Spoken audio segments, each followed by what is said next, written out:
Okay, this is a very short introduction to summer 2024 Social Sciences 3010, Revolutions and Revolutionary Ideas.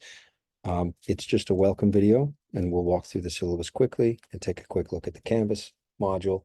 And then from there, I'll have some content videos later based on the text that you're reading, and to help you walk through the course material.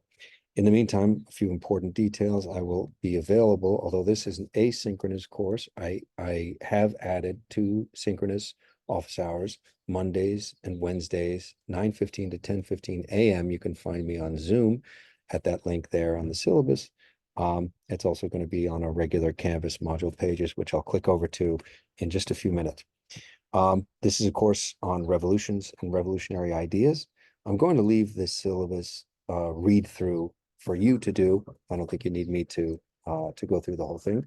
But basically, we'll be thinking about revolutions in many different comparative contexts, and also what a revolution is, what it isn't, and some revolutionary ideas, what that means to you. And I'm especially interested in that last part, what these ideas mean to you and how you receive and understand and make sense of them, in a way that you can take away from this class, hopefully, and not just sort of learn for the purposes of this limited summer class, but maybe change your perspective on things in a positive, in a long-term way, as you look at the world, as you read the news, as you encounter artifacts of popular culture, books and magazines, and online content and film and that kind of thing, because that's all going to be sort of part of what we're doing here. Okay, so go ahead and read through the syllabus on your own time. This is the official course catalog description, and here's a little bit just more about mine.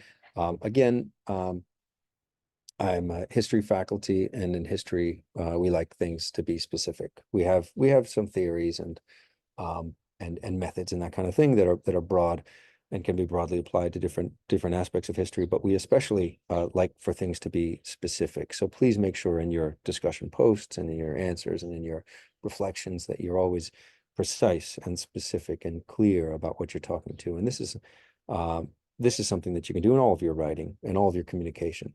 So I hope that you aim for this. I note this up front because it is so common that when I'm reading students' work, I find that it sort of drifts into the general or the vague, and I kind of lose track of what I think, what I understand you're trying to say. So always aiming toward specificity is just a kind of preliminary note that I want to make sure everybody gets before we get started, and try to bear that in mind.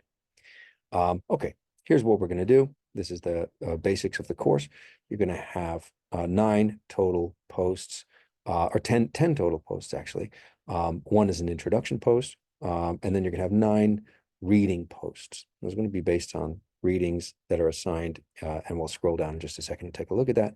And then we have 20 percent points based on your final paper or your project or your performance.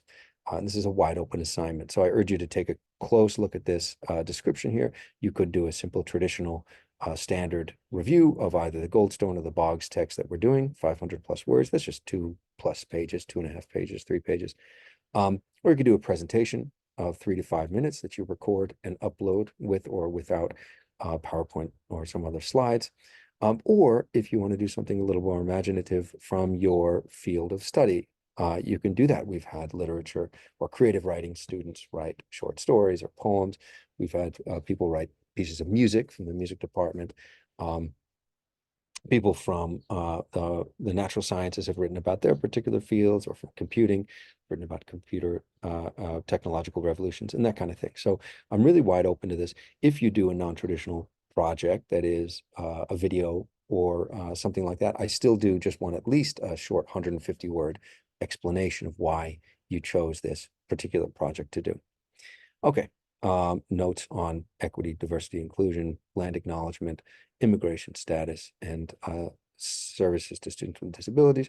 Please take a close look at that. Obviously, statement on academic integrity should go without saying. I know that the opportunities to be to sort of deceive the Turnitin algorithm are plentiful. there are lots of opportunities for you to copy and paste from online, or to use a chat bot to write your discussion posts. I strongly discourage this, just for your own benefit, really. These kind of acts of dishonesty or intellectual theft are habit forming. And so if you've done it before, now's the time to stop.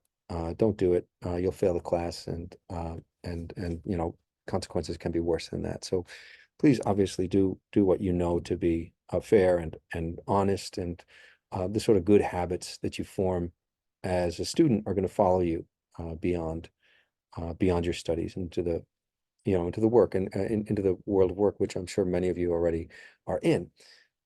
So please bear in mind that the consequences for this kind of dishonesty are severe. So don't do it. Don't do it. I find many people put as much or more effort into trying to trick the Turnitin algorithm, and cheat and steal other people's work and pawn it off as their own. They put as much work into that, or more work into that, than it would take to simply do the readings and post something thoughtful as a reflection about it. So do not recommend. Okay. Obviously, please remember that, as draconian as that announcement just sounded, I'm here to support your learning, to support your work, not just to evaluate your performance. So please let me know how I can help. If you're ever having any difficulty with the class, that's sort of my first job, is to support your learning, to support your work. So let me know how I can help, what I can do to support your work in this class. Also, I wanted to note, late work is always accepted in my class, but if your discussion posts come in late, in order to be eligible for full credit, please add an extra effort, such as extra replies to several of your classmates' posts. So 2 or 3 extra posts, make it three extra posts of 50 words minimum, and that's going to make you eligible for full points. If you turn your work in on time and you add 2 or 3 or 4 short replies to your classmates, that's going to get you bonus points. So those are extra points that you can get through replies. Replies are not mandatory, but if you turn it in on time, it's an opportunity for you to get extra points. If you turn it in late, it's an opportunity for you to be considered for full marks, for full credit. Okay. All right. A couple quick notes about these discussion posts on Canvas, what I'm looking for. I don't recommend trying to summarize all of the readings, even if it's a short 10 pages. You can't really do that in just 200 words. And again, the minimum is 200 words. So if it comes in 199 words, you're going to lose a few points. You're not just going to lose 1/200th of your score. So please make sure that you hit the minimum, or you're going to lose a bunch of points for not adhering to the minimum requirements. Don't try to summarize everything that you just read. I strongly recommend that you choose 3 key ideas from the readings that interested you most, or 3 key ideas that you'd like to share with your classmates, or that got you thinking about other things in your personal experience or in your other studies or anything like that. And write a short paragraph about each one of those 3. I recommend you could even put them into 3 bullet points, 3 short paragraphs in bullet point form, or just 3 separate paragraphs. And this is a way for you to clearly organize your ideas. It requires a level of processing of the information that I think is really beneficial to you. It makes it very clear to me what you're trying to say, and it's going to line you up for that for full marks, full credit on your post. So I strongly recommend that you choose 3 key ideas rather than just one long sort of potentially rambling reaction. If you choose 3 ideas, it's going to be a much crisper way of addressing these reading prompts. Okay, final project we already talked about. You can either do the short book review of the Grace Lee Boggs or the Goldstone text I'll talk about in a second, or you can, and I give you the key things here, summarize the author's key points and do a summary, and a critical analysis in the second half, a reflection, reaction. What do you think? Or you can do this more creative option that I also noted just a second ago. Here are your 2 required books, the Goldstone and the Grace Lee Boggs. We'll be reading both of those books in their entirety, so go ahead and get started if you haven't already. the first week is mercifully short. We only have to read at about 9 or 10 pages. But I also recommend that you read the front matter. Whenever you're reading a book these days, I recommend that you search the author. Do a quick online search and find out who Jack Goldstone is. You'll get some information about him in the book itself, in the back of the book, in the description of the author. But I would recommend that you always, make use of the many resources that are available to you in terms of doing a quick search to find out who this person is and what kind of work they've done and shared in public forums and that kind of thing. And then we'll move to doing 2 chapters most weeks after that. And so we got 30 pages, which is still pretty light reading load for a 3,000 level class. And you'll be doing your second reading post, and that's due June 17th. Okay. And then you'll see we move through here and we get started with the Grace Lee Boggs book here in week 6, and we'll be doing slightly longer reading assignments there. And that's going to get you through the remainder of the text. Okay. I'm going to hop over to the Canvas page right now. That is not it. That is it. All right. So in the Canvas module here for module 1, you see we have the overview that'll have a lot of information about this week and about the course in general, including the syllabus, of course.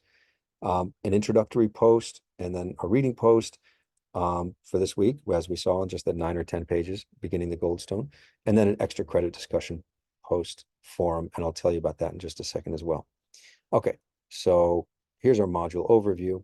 I'm going to post this video right here as soon as Zoom processes it, sends it to me, and I'll also email it to you all. I'll be sharing it here as a raw Zoom recording, and I'll see if I have time. I'll also upload them all to YouTube because I know that's a smoother interface for everybody to find these videos. All right, here's a slideshow that we're going to be using, and I'll start that next week when we start summarizing some of the Goldstone work and walking through it. Here's our syllabus. These are linked as both as Google Docs. You can find them there. My office hours. Oh, there's a mistake. Office hours. I knew there was a mistake in here. So in real time, I will fix it here with you all right now. It is 9:15 to 10:15. So there we go. 9:15 to 10:15 a.m. Or you can always get me by email. And if these office hours don't work for you, you can drop me an email and we can aim for another time to talk. Okay, 2 assignments in week 1. That's starting tomorrow. Today's June 2nd when I record this.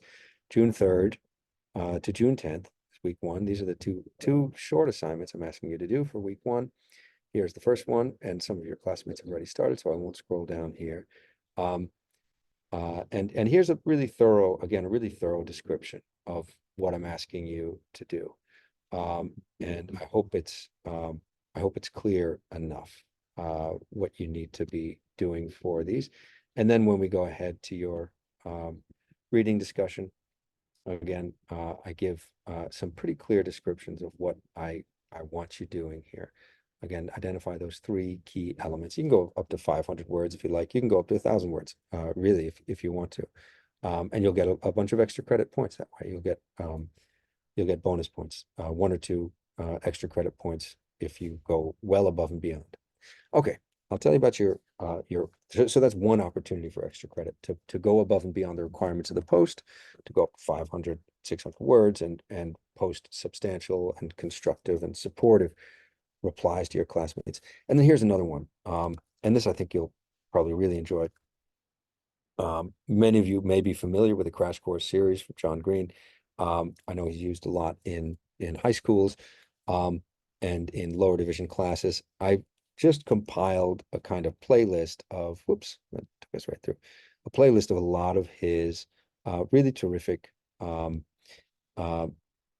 videos, short videos, something like 12, 13, 14 minutes each, I think, on a number of topics related to this theme of revolution. So go ahead and make use of these. Each one of these videos is potentially eligible for 3 points. Okay, you can post about all of these, which is one. Well, I've already got 1, 2, 3, 4, 5, 6, 7, 8, 9, 10, 11, 12 videos for 3 points. That could be as much as 36 points already available to you. And then also the Grace Lee Boggs film.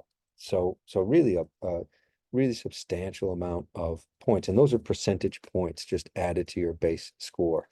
So some of you may find that if you make really thorough use of the extra credit opportunities available to you, you may come to the end of the year, even before you do your final project, before you do your final paper, and you don't need to do that.